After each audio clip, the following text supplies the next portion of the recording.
It's a new year, and every year the trends change, and I wanted to talk about what I am seeing is going to be some of the major trends for this year. Another blast from the past trend that is starting to make its way back are updos. Pull out your 1999 yearbook, baby, and look at what the girls were wearing, and let's make it new millennia, okay? Think of like Cardi B and Meg Thee Stallion in WAP. Like, we are bringing updos back. And first of all, I don't know about anybody else, but I am excited about it. I'm going to do a fresh little French roll on my head here in a minute. I might even film it. I haven't done a French roll since beauty school, so I might need to practice it first and then film it for y'all. But French rolls, barrel curls, you know, braids pulled up into some nice rod sets on the top. Getting back into styling your actual hair, that is going to be the trend for 2024. So go ahead and jump on it early. I've even been seeing the girlies do their nice updos with their lace wigs, honey. Some of them have been slaying, so I suggest y'all go ahead and get on this trend like ASAP. I've seen discussion on the internet and TikTok that wigs are not actually a protective style and that they do more harm to your hair than good, and this is just simply not true. And I hate that this misinformation keeps getting spread because it's leading women from an alternative hairstyle that could actually benefit them for fear of damage to their hair. So to be clear, wigs can be a protective hairstyle and cause no damage to your hair at all, but they have to be done properly. And I can already hear someone saying, "But what about lace wigs? I know many girls who would snatch out their edges." and again, I say that's not all the way true. Can lace wigs damage your hairline? Absolutely. But how does that happen? I speak at length on my channel and across my social media about the dangers of lace glue. And that is what is more leading to hair loss than wigs themselves. If you're worried about wigs causing hair loss, I completely understand. Especially because the number of black women suffering from alopecia has increased dramatically over the past decade. Many times, clients are not only uneducated, but stylists are unable to educate their clients on lace glue and its dangers. So, can wigs lead to hair loss? Possibly. Some common factors from wearing wigs that could lead to some damage to your hair are improper use of adhesives, improper removal of adhesives, ill-fitted wigs, not protecting your hair up under the wigs, and not treating your hair in between styles. Okay, so I've been scrolling through the TikTok, and there is this trend, I guess, of beauty professionals and stylists going back into 9-to-5 professions, and it got the girly shook. Now, I have a few theories as to why that might be happening, and I thought it was important for me to discuss it as a cosmetologist for almost 10 years. My first theory is that a lot of these people that are going back to their 9-to-5s were never actually licensed beauty professionals to begin with. My service provider girlies, lashes, hair, all that. I'm about to help y'all. This is how y'all can stop going back to 9-to-5s. I'm about to give you some tips. Number one, go get licensed. I know ain't nobody gonna say it, but y'all don't know how to do things that y'all were never trained to do. YouTube University is great, but y'all don't know how to retain clients, retain hair length, take care of hair, trim hair. Y'all don't know how to do none of that stuff that your customers and the internet is telling y'all that y'all need to do because y'all don't know how. If you go get licensed, go to cosmetology school, learn the skill, then charge the price. Because y'all be out here trying to charge $200 for a silk press and you don't even know how to properly trim ends. In my opinion, 2020 and the pandemic created the rise in the stylist, okay? And I think that there is a difference between a stylist and a cosmetologist. Don't bite my head off about it, but let me explain.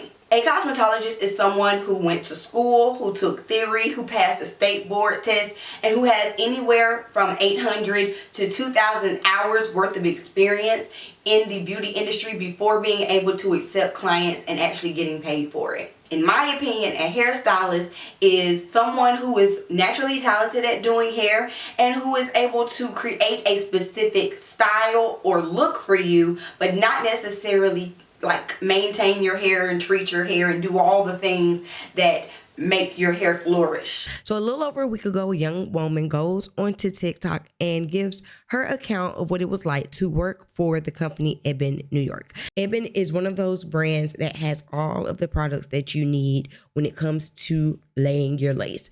They have melt sprays. They have a bunch of different like melt sprays and hair sprays so that you don't have to actually put glue on your hair. They have lace tints. They have a bunch of like accessories and things like that specifically for my wig wearing girlies.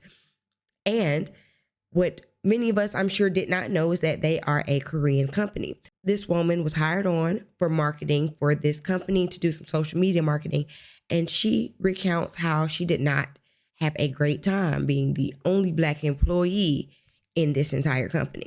Like, think about it. There's a whole study that talks about the Black dollar and how within the Black community, our dollars only last about 6 hours. Meanwhile, it's 20 days in the Jewish community. It's 30 days in the Asian community. But we get our money and go give it to the Asian community for it to go circle around them for 30 days. So if you are looking for some alternative to some of the Eben products that you normally use, I definitely have some recommendations. First and foremost, if you're looking for an alternative to the Eben Lace Tint Spray, you can always shop right here with me with the Beeuty Talks Lace Tint Spray, available in 4 melanin-friendly colors. And while you're over there, you can pick you up a wig grip as well so that you can secure your wig without glue.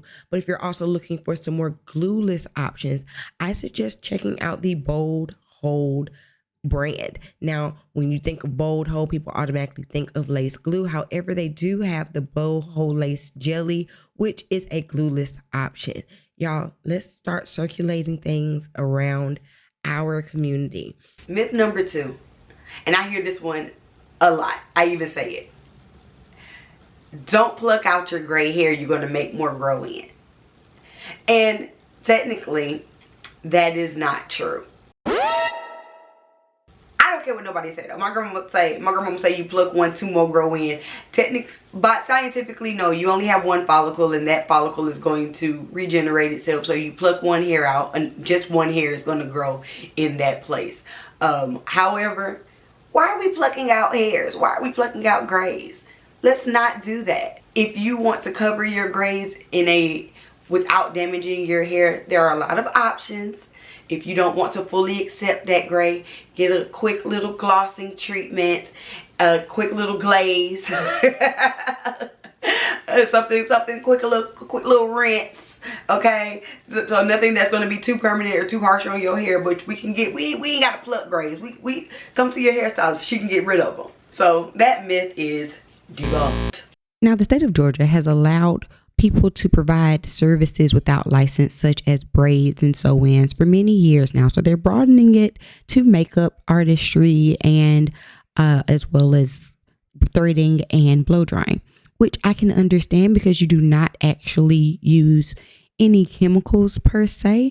But I don't know if I agree with this, especially when it comes to those people who are providing makeup services, because of the lack of hygiene, and there are no kind of like regulations to make sure that people are doing it in a hygienic way, especially coming right off of COVID. I understand not wanting to create a barrier for those people who are trying to work in the industry. But I do think that hygiene is very important.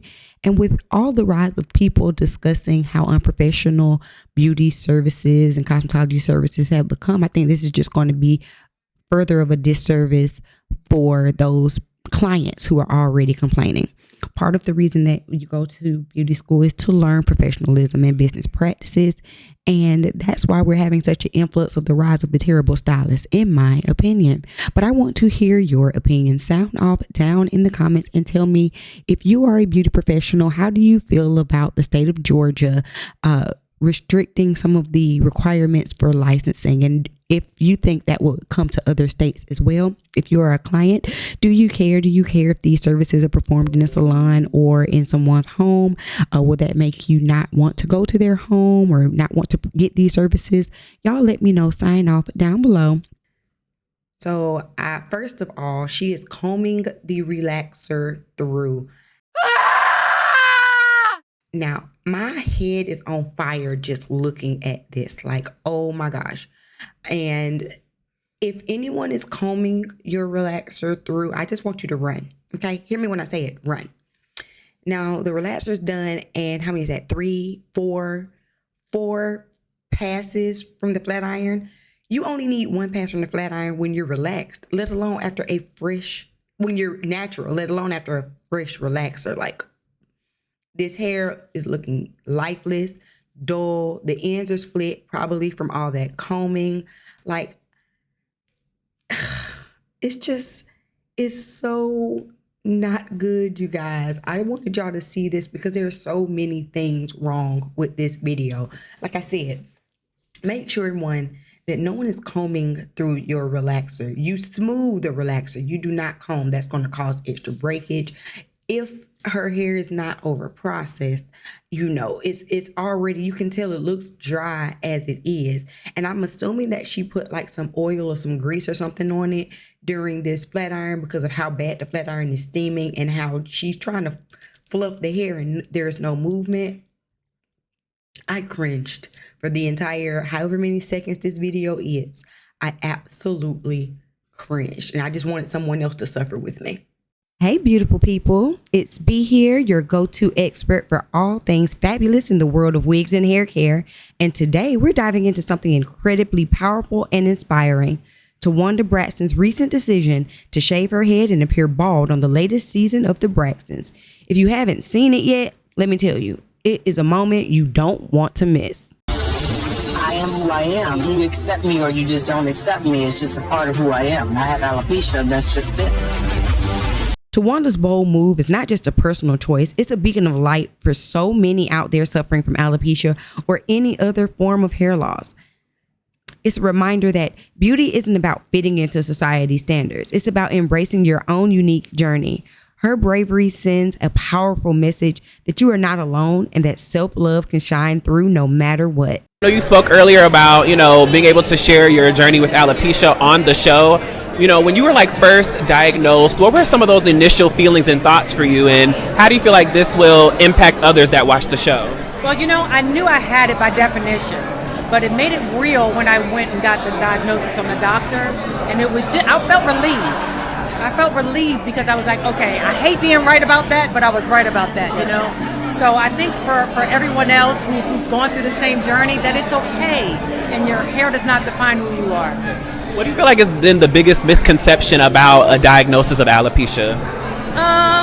The biggest diagnosis is that that is not hereditary, because it can be hereditary. And then there are so many different types of alopecia, and it's important for you to find out which one you have. So just in case you have children, they'll know how to treat it. But let's talk about something just as important: taking care of your health. If you think you might be dealing with alopecia or any other scalp condition, please, please, please make an appointment with a dermatologist. Early detection and treatment are crucial. It's not just about the hair you lose, it's about your overall well-being. And for those of you who choose to wear wigs as part of their journey, or even if you decide to embrace your natural look, I've got something special for you. Head over to my website and join my Go Without Glue course, where I share all the tips and tricks you need to continue looking and feeling your best, whether you wear a wig or go without. Remember, it's all about finding what makes you feel most confident and beautiful. As you can tell, I've been in my braid bag all 2024. I have fallen in love with braids all over again, which has caused me to go down this rabbit hole of looking into what are going to be some of the hottest braid trends for the summer. I'm going to give you 5 braid trends that I think you're going to see every time you turn your head, and tell me down in the comments which one is your favorite. The first braid trend, I'm sure you all can guess it, are the boho braids. Okay, the boho braids are definitely going to be taking over for the summer. It is giving the girlies who like sew-ins and braids a combination of the two. And I've seen this technique done in so many ways, whether it's like half a sew-in in the back and then the boho style braids in the front, whether it's crochet boho braids or like how I have my knotless boho braids. Either way it go, this is going to be the style of the summer. I think this is going to be the #1 style of the summer. Everywhere you turn, you're going to see it. Now, whether you choose to do it with synthetic or human hair, it's a gorgeous style. that does take a little bit of upkeep, a little more upkeep than your traditional knotless braids.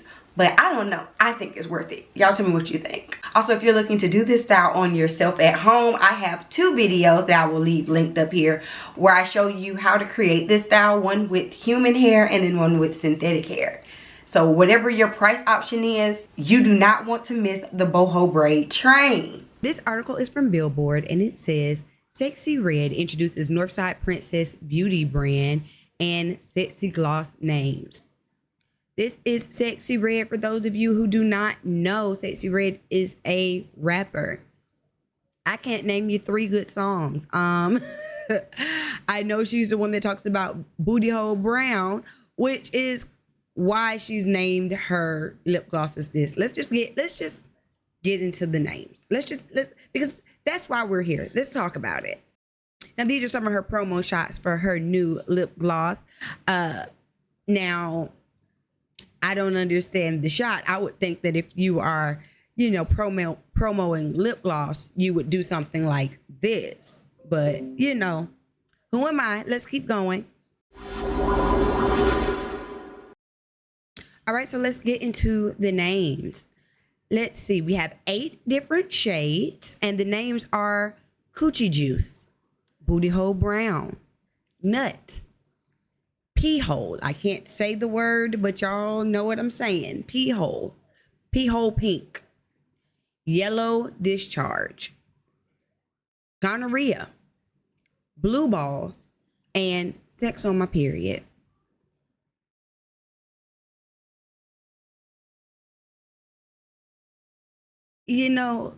Sometimes I just weep for this generation.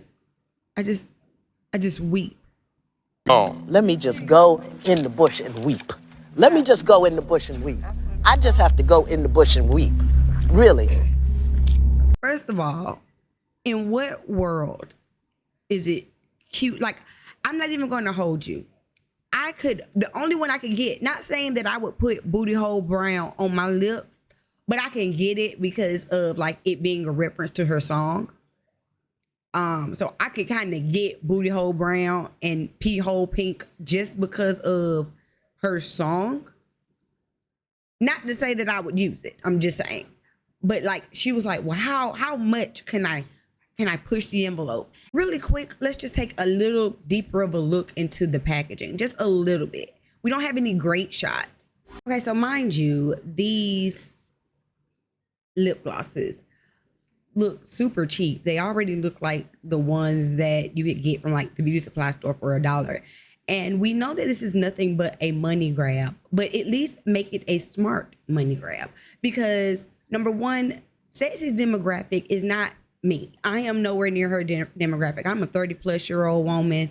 She does not entertain me in the least bit. She is out here marketed to these young girls, these young women, the 22 and younger crowd. And I think 22 might even be a little bit too high.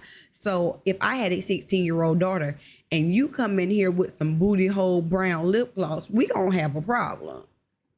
All right, so let's start off by recognizing design essentials. And for each brand that I talk about, I'm just gonna pull up their website so that you can see what they offer, see if there's some products that you would like to support, and I will give you some of my favorite products from the brand.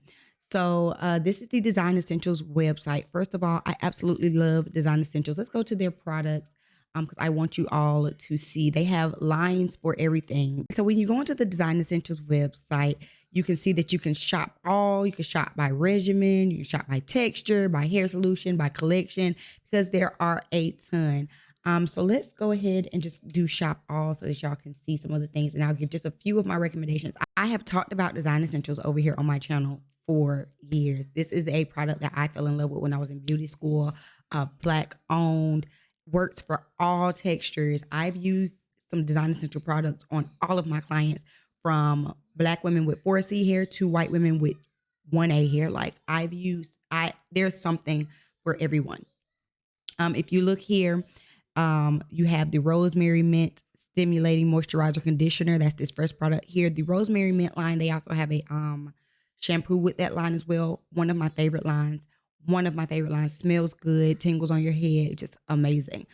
Also the honey cream moisture retention detangling conditioner. If you are a natural hair girly and you are struggling with making sure that you have that moisture in your hair, do not walk, run to put this in your cart. Do you understand me? Everything. Oh my gosh, I just love Design Essentials so much. The peppermint aloe scalp tonic. There's also a peppermint aloe shampoo. So if you have more like dandruff, dry scalp, that's one for you. The HCO leave-in conditioner is a product that is so multi-purposeful. I like to dilute it. I like to put a little bit of water in it because you know it is very potent. And you can spray this on as a leave-in conditioner, or you can even use it as a setting lotion. Like let's say you're going to do rod sets or roller sets or anything like that. Like love the HCO. When I say Design Essentials is that girl, They even have my other favorite product is this product here, the Almond Avocado Daily Moisturizing Lotion. I'm gonna pull that baby up, okay? When I say my hair feels so soft every time I use this. And it says you can use it daily. I don't need to use it daily because it keeps my hair so moisturized for so long. I probably use it when I am wearing my hair out once every 3 to 4 days, which is really, really good for me. Design Essentials is it for me. If you are a professional, this is a professional brand. So if you want to get salon quality products, but they're not at a price that's like breaking the bank, go ahead, shop Design Essentials. There's always a sale. If you are a professional, we have our own section to where we get even more discounts. And this is my highlight brand. This is why I wanted to start with Design Essentials because I could rave on and on about their lines, from their natural hair care line to just their general line to the line they have for extensions, like to their scalp tonics. Like I could rave about Design Essentials for 30 years. I love them so much. Hey, welcome back to my channel, and today I'm going to be answering the top 10 questions that I receive as a hair loss specialist. So stay tuned, because if you have a question pertaining to hair loss, I will probably be answering that for you today. The next common question is hair loss preventable? And of course, some forms of hair loss, some forms of alopecia are completely preventable, such as traction alopecia. We can prevent that. Traction alopecia comes from, tight styles, braid styles, anything that is constantly tugging and pulling on the scalp. So you can prevent that. Some ways of preventing hair loss are to, number one, you don't want to wear any style all the time. I don't care what style it is. I don't care if it's a wrap, if it's a sew-in, if it's braids. You don't want to always have the same tension spots on your hair, because eventually it'll wear and those follicles will start to weaken or even die out. So that's one way. Another way, of course, is to make sure that you are treating the scalp like a biodome, like a little ecosystem that you're treating with the correct nutrients and things like that. So you want to make sure that your scalp is cleansed, if not weekly, bi-weekly. You want to make sure that you're using the correct shampoos and conditioners for your scalp. If you have oilier scalp, you want to make sure that you're doing something that's a little bit more cleansing, more clarifying. If you have a little bit more of a drier scalp, you want to make sure that you're putting that moisture in there, using some more moisturizing, maybe even keratin rich shampoos. You want to make sure that you're using products that attack your actual like hair or scalp issues, not just something that the latest influencer is using. You want to make sure you're using something that is tailored to you and your hair.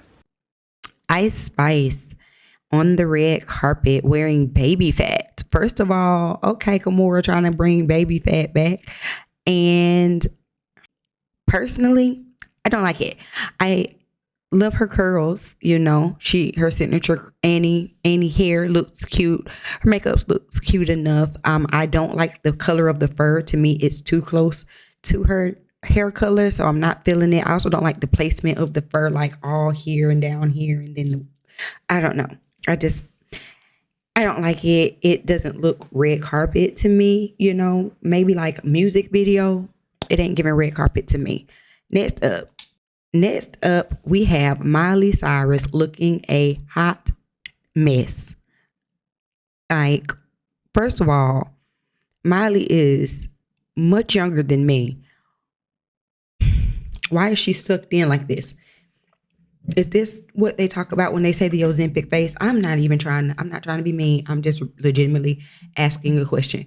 But no, this is just a no. This gilded age, just no.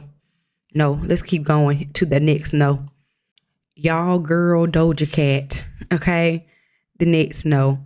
So what is this? Body paint. You know what? I don't even have it to give to Doja. The trolling, the like avant-gardeness. I love a good avant-garde look, but to me it needs to be seamless. And she's been busting seams here for a while now. So moving on. I'm not even gonna hold you there. Let's get to the good looks. Now I don't personally know this person. His name is Jon Batiste, but I just wanted to stop because it's hard for guys to get any type of attention on the red carpet. Like a suit is a suit is a suit. But I appreciate the fact that he took a risk. Do I love it? No. But I appreciate the risk. You get what I'm saying? Like I appreciate trying not to look like, a basic suit. So yay for you for that, Mr. Batiste. Next we have the gorgeous herself, Janelle Monáe. She's in custom Giorgio Armani. Okay. Janelle, first of all, I love it when she does the black and white. I know recently she's been doing the color, but I love Janelle and her signature black and white, and she just looks amazing. I saw a video of her on the red carpet, and she was flawless. Her skin, her makeup is always on point. I love this little Betty Boop hair. Like Janelle she barely does wrong. I ain't gonna say she does no wrong, but it ain't often. All right, I saved the best two for last. Let's talk about Chelsea. Now, I'm gonna be honest. I do not necessarily love Chelsea's aesthetic, but Chelsea does take a lot of risks, and she does come and give us some looks. Not everything I agree with, not everything I would wear, but she does give us a lot of options, a lot of different choices, which I appreciate. I never loved Chelsea's hair. I'm gonna tell you like that. I don't think there has been a season yet that Chelsea has been on this show where I liked her hair. Right here, I cannot stand baby hair that comes to your eyebrows. I'm sorry. Those are no longer baby. Those are retired hairs, and you need to retire them. I cannot stand that. Okay, so that was a big knock for her for the entire season. I liked the bob length. I think it was a nice bob length. Every time I saw her edges touching her eyebrows, it pissed me off. I'm gonna be honest with you, it did. But overall, like I said, Chelsea did give us a lot of looks. Chelsea does not experiment a lot with color. We have a few colorful looks. We have like a pink in there. We have an orange in there. She might have worn a blue at some point during the season. She doesn't experiment a lot with looks. She gives us a lot of black and whites and a lot of suits and stuff. But I like it. Let's talk about some of my standout favorites from Chelsea from this season. First of all, overall, best makeup of the season. Best makeup of the season. I loved everything about it. If you look at this one right here, I love this little kind of glowy highlight that she has there. Her skin always looks like glow. Her skin always looks like glow from within. Also, if we go all the way to the end in her confessional look where she has this bedazzled tie, I love how her blush is leading into her eyeshadow. She has a very nice natural eye look, but that blush is lifting the face into her eyeshadow, really giving her a strong cheekbone. She did that technique right there again next to it. Like that was kind of her technique throughout this whole season. Her makeup, to me, every scene was so flawless. That will be a makeup look I am recreating, because you can also tell that it was like as natural as it was full coverage, it was camera ready, it still looked soft, all the lines were extremely soft. I loved Chelsea's makeup. I definitely want to recreate her like signature makeup for this season. Loved it. Some of my favorite looks from her, I loved her right here in the middle where she has this black on her head. This was at the dog funeral, child, but she had this full length like coat cape thing. I say, yes ma'am, you better come in there somber and mourning. Yes ma'am. I loved that. Right behind her, this is at Amanda's birthday party. She had this sequin gown, very cute. I loved how her hair was pulled back. She had the nice chunkier necklace that went into the the bodice of her dress. I love the sparkle on her dress. It was really cute. Right next to that, we have her in this white suit, and she had this kind of leatherette brown bustier type of shirt up under it. That was a suit that was eating. I love that. Like I said, I loved a lot of what Chelsea gave, but then she would give us things. I was like, what's happening here?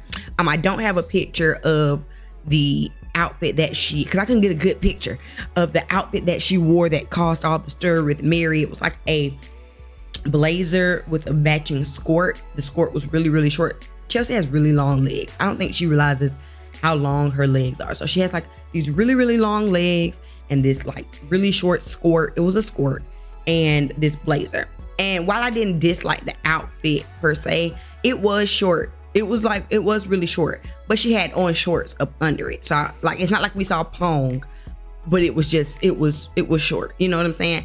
I don't think it was nothing for Mary to necessarily cause a big fuss about it. But then the way that Chelsea turned that thing around, I appreciated it. It was funny to me because she, instead of like sitting there getting mad, she turned it around and like, well, I see breast all the time. I don't say anything. And I just find it rich that you're coming before me in front of these men to address my dress sense. Like, I'm just confused at why you would do it in front of these men. I was like, okay, ma'am, turn it on her. What? Okay, talk about your dress sense.